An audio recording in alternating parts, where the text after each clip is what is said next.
All right, everyone, we have the senator here in the studio. Senator, I believe you have an opening statement, take a Yeah. question, so go ahead.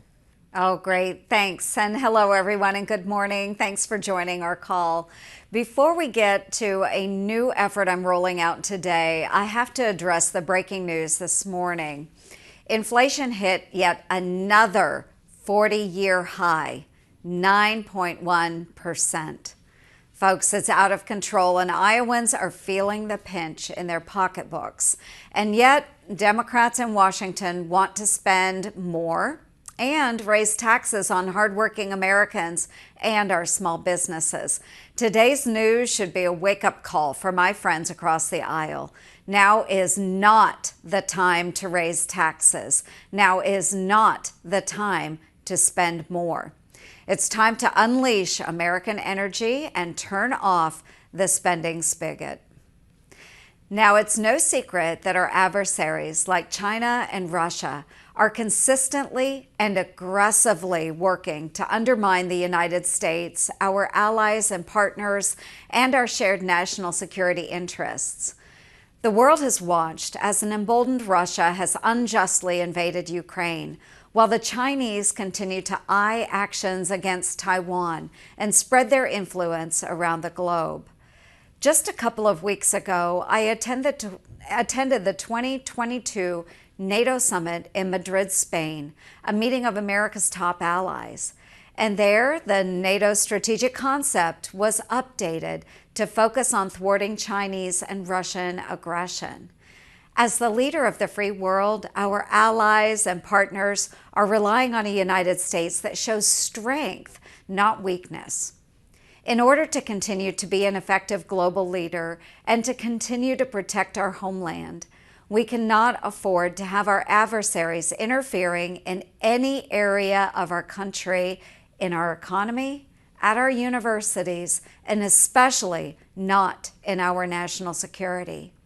And yet we are seeing more intense attempts by bad actors like China and Russia to harm our way of life, including a spike in ransomware attacks.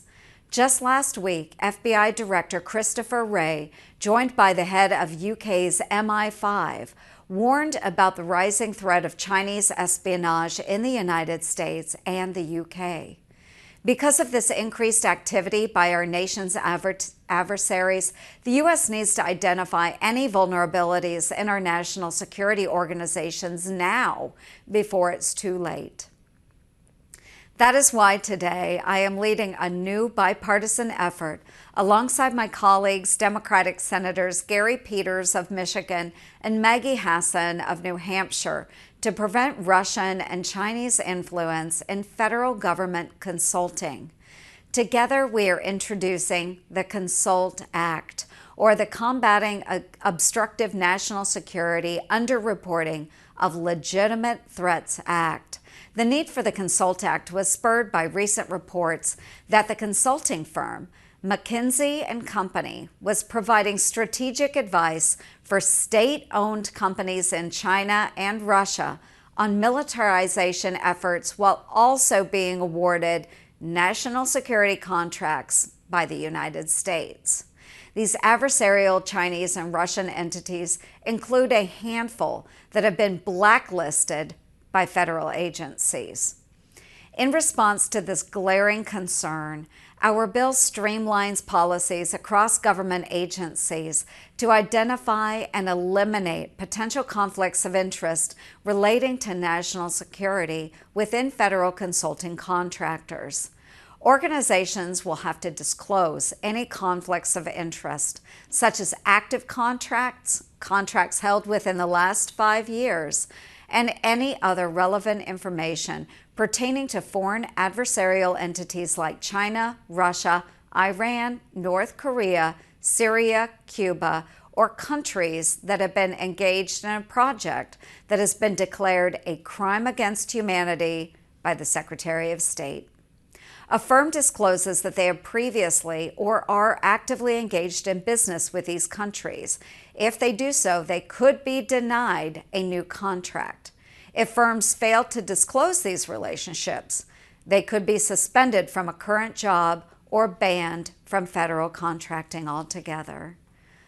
Folks, America's adversaries like China and Russia are aggressively working against our national security interests. So why then would we allow government contractors closely tied to these adversaries to advise our military and Pentagon officials?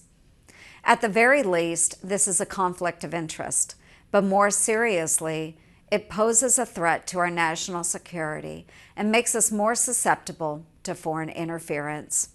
We're playing a dangerous game. It's past time we put safeguards in place to ensure no firms hired by the federal government are working simultaneously to support the agenda of our adversaries, like China and Russia. By doing so, through the Bipartisan Consult Act, we create a more secure defense community to safely advance our goals and to protect America's homeland. And with that, folks, let's go ahead and open up for questions. Thank you, Senator. I believe we had Kay Henderson jump on. Kay, first question to you. Yeah.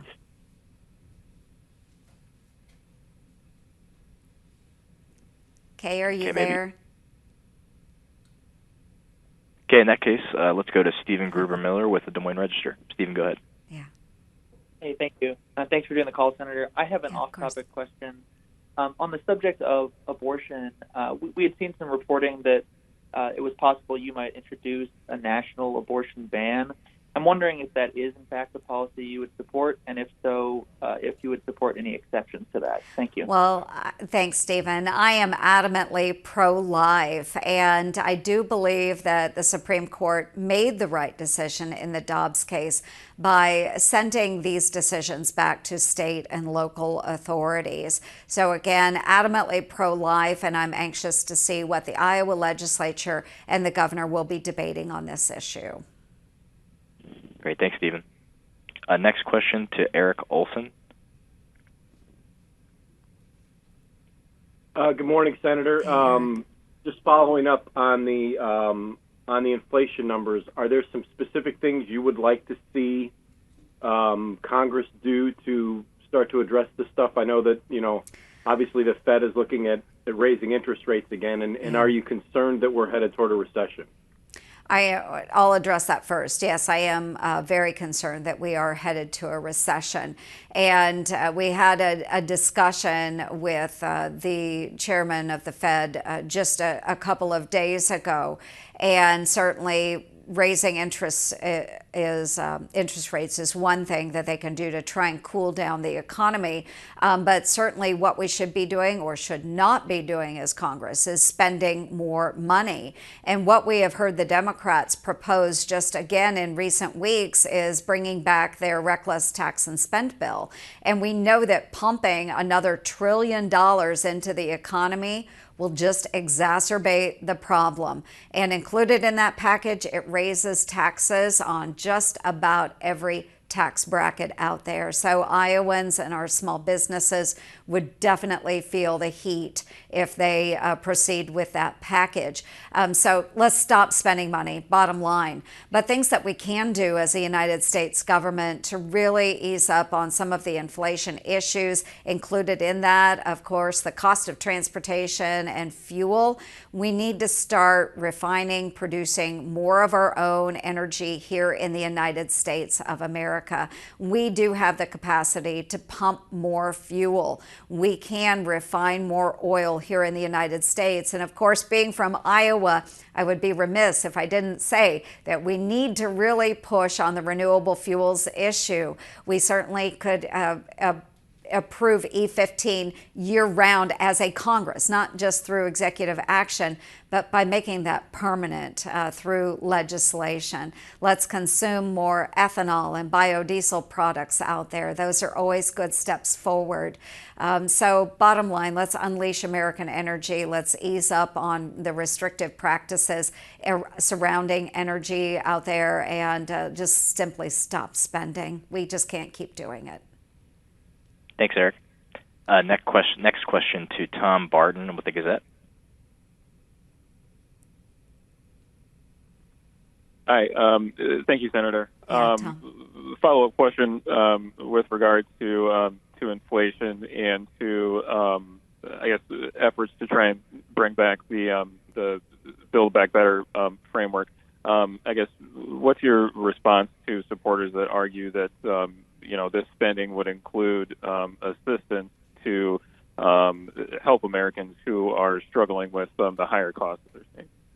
Well, certainly there will be a lot of promises made by this package, but I would remind them that the package comes at a hefty cost, which does include those tax increases, which will impact the very Americans that we are trying to assist. So the right thing, again, is to really unleash American energy. Let's bring down the prices at the pumps. Let's make sure that people can get to their jobs. Let's make sure Americans are going back to work.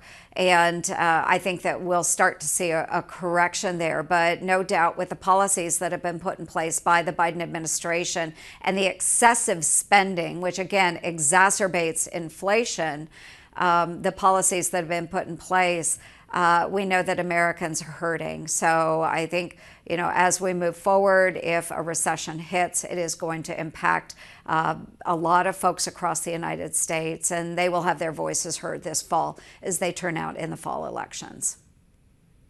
Great. Thanks, Tom. Next question to Shane. Hi, Senator Ernst. I just wanted to piggyback on Stephen's question. President Biden recently signed his executive order related to abortion. It didn't go far enough for a lot of Democrats. I was curious your thoughts on his executive order and if you believe it's constitutional. I don't believe it is. I don't think that the president should be issuing an executive order when it comes to abortion.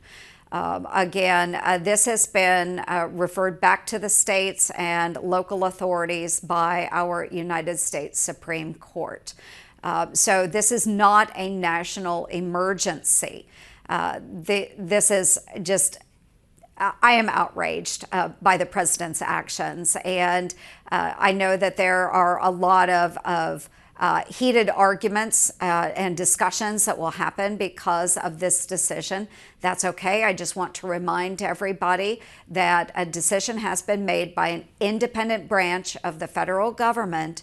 It will go back to those states, those governors, those elected representatives for decisions to be made that will be right for those states. So a lot more debate to follow, but I don't believe the president should have engaged in the way that he did when it comes to abortion issues. Great. Thanks, Shane. And thanks, everybody, for joining today. Yep. Thanks, everyone.